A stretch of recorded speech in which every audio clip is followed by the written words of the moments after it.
রাধে রাধে বন্ধুরা, আজকে আমাদের বাড়িতে চিকেন নিয়ে এসছে, তাই চিকেন রান্না করছি। আপনারা দেখুন কিভাবে আমি চিকেন রান্না করি। এই যে আলু পেঁয়াজ কেটে রেখেছি। পেঁয়াজটাকে একটু আগে ভেজে নেবো আমরা। এই যে কড়াইয়ে তেল দিয়েছি, তেলটা গরম হয়ে গেলে কড়াইয়ে আলুগুলো দিয়ে আলুটা ভেজে নেব। তো আপনারা দেখুন কিভাবে আমি আলুগুলো ভাজছি। আলুগুলো দিয়ে দিলাম সব। একটু নুন একটু হলুদ দিয়ে হালকা অল্প সামান্য একটু লালচে লালচে হয়ে গেলেই আলুটা তুলে নিয়ে নেব।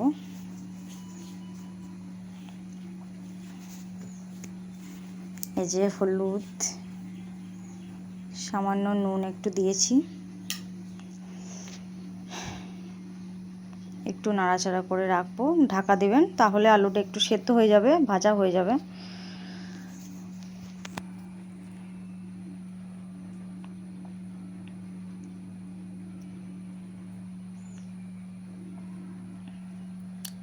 এই যে আলুটা অনেকটা ভাজা হয়ে গেছে, একটু লালচে লালচে ভাব চলে এসেছে আলুটার মধ্যে। ঢাকা দিয়ে রেখেছিলাম, তার জন্য একটু সেদ্ধ হয়ে গেছে। এই যে আলুটা তুলে রেখেছি।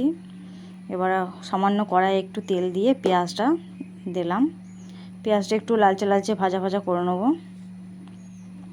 অনেক গ্যাসটা বাড়ানো আছে তো ভাপ হচ্ছে, তাই একটু ধাপসা ধাপসা আসছে। এই যে পেঁয়াজটা ভাজা ভাজা হয়ে গেছে, অনেকটা লালচে ভাব চলে এসছে পেঁয়াজটার মধ্যে। এবার মশলাটা দিয়ে দিচ্ছি।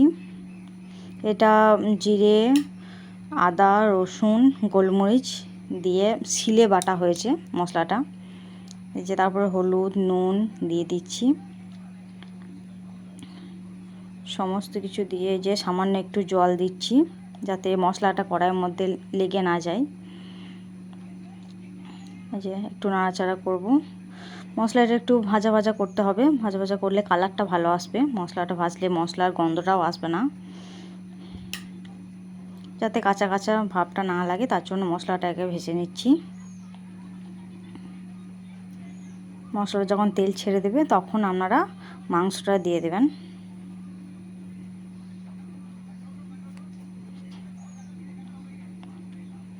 এই যে মশলাটার মধ্যে তেল ছেড়ে দিয়েছে,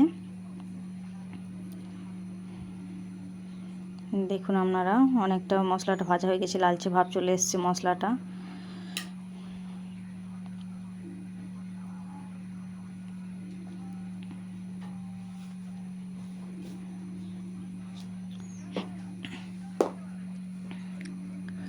এই যে মাংসগুলো দিয়ে দিয়েছি। এবার মাংসগুলো দিয়ে মশলাটা ভালোভাবে মাংসটার মধ্যে মাখিয়ে নিতে হবে। মাখিয়ে একটু নাড়াচাড়া করে ঢাকা দিয়ে রাখবো। মাঝে মাঝে ঢাকা দেবো আর নাড়াচাড়া করে রাখবো, তাহলে মাংসটা অনেকটা হেজে যাবে, অথচ একটু জল বেরোবে। মাংসটা জলটা মরে গেলেই ভালো হবে। এই যে সামান্য একটু বুঝতে পারবেন, সামান্য একটু জল বেরিয়েছে মাংসটার মধ্যে। মাংসটাও অনেকটা হেজে গেছে, বুঝতে পারবেন।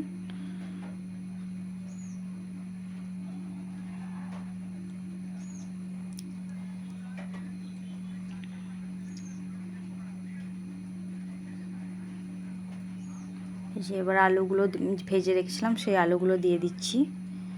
আলুগুলো দিয়ে আরও একটু নাড়াচাড়া করব। আর একটু নাড়াচাড়া করে রাখলে মাংসটা খেতে ভালো লাগবে, যত কষবেন তত ভালো লাগবে।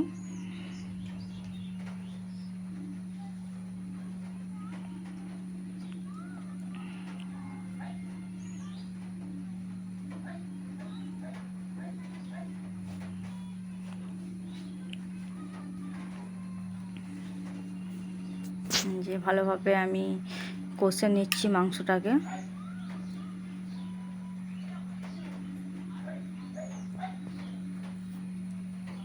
এই যে জল দিয়ে দিচ্ছি, এবার কষা হয়ে গেছে আমার।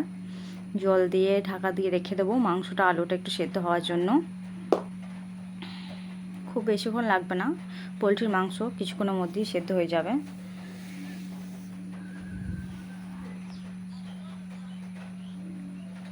যে সামান্য একটু জল দিয়েছি আমি।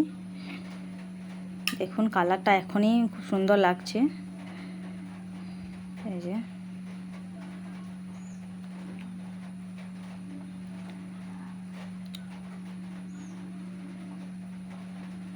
এই যে ফুটে গেছে মাংসটা, দেখতে পাচ্ছেন মাংস ঝোলটা ফুটে গেছে। আর কিছুক্ষণের মধ্যে হয়ে যাবে মাংসটা আমার। এই যে মাংসটা হয়ে গেছে, দেখুন আপনারা কেমন হয়েছে অবশ্যই বলবেন। দেখে তো মনে হচ্ছে খুব সুন্দর, কালারটা ভালো এসছে। আপনারা দেখুন কেমন হয়েছে বলবেন আপনারা।